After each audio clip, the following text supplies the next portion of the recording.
Alors, petite actu sur Automobile Pro concernant la Twingo, le calendrier de lancement maintenu malgré la crise du coronavirus, évidemment. Malgré le ralentissement d'activité automobile lié à l'épidémie de Covid, Renault ne remet pas en question le calendrier de lancement de sa Twingo électrique. Révélé début mars, celle-ci arrivera en concession en fin d'année. Entre usines à l'arrêt et concessions fermées, la crise du coronavirus bouscule le calendrier du monde automobile.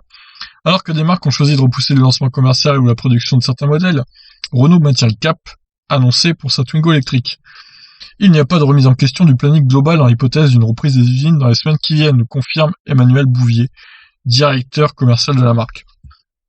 Officialisé début mars, la Twingo Z2 associe un moteur de 60 kW avec une batterie de 22 kWh, autorisant jusqu'à 215 km au cycle WLTP, un choix technique assumé par le constructeur. Le choix technique un peu ric-rac quand même. Cette Twingo Z2 avec une batterie de 22 kWh fait sens dans un contexte urbain où les restrictions de circulation pour les véhicules thermiques deviennent de plus en plus importantes. Pour des clients qui ont des besoins différents, on a une offre avec Zoé qui est plus performante en termes d'autonomie. Qui est quasiment... moi je trouve que 215 km de WLTP pour 22 kWh de batterie, c'est quand même assez optimiste. Ça fait quasiment 10 kWh au 100 de conso. C'est vraiment peu, quoi. Enfin, même pour une Twingo Z2, je trouve ça très bas, moi, personnellement. Je serais pas étonné que l'autonomie soit revue à la baisse, peut-être 200 ou 205 km au final. Je trouve ça un peu optimiste, mais bon, voyons, hein. On verra bien. Alors, attendu chez Dacia en 2021, le Spring reprendra probablement la même mécanique que la Twingo électrique. Malgré ça, les deux modèles resteront complémentaires sur le marché. La cohabitation entre la Twingo et la Spring, on peut la comparer à celle de la Clio et de la Sandero. Chaque modèle correspondra à des clients et des besoins différents. Sur l'électrique, on poursuit cette logique qui a très bien fonctionné sur le thermique. Ça paraît logique, hein, clairement, donc pourquoi pas faire ça aussi. La Dacia Spring serait moins chère, je pense, que la Twingo, avec autant d'autonomie, donc au final, pourquoi pas la Dacia, quoi. Sur la question du prix, crucial pour juger du positionnement du modèle, Renault nous invite à attendre des annonces officielles attendues à la rentrée.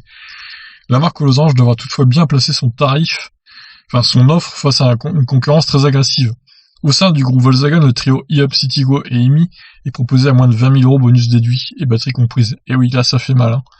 Le tout avec une autonomie supérieure à celle de la Twingo, avec 45 km de plus quand même. Plus que sur l'achat intégral, c'est sur la solution locative que misera le constructeur pour trouver son public.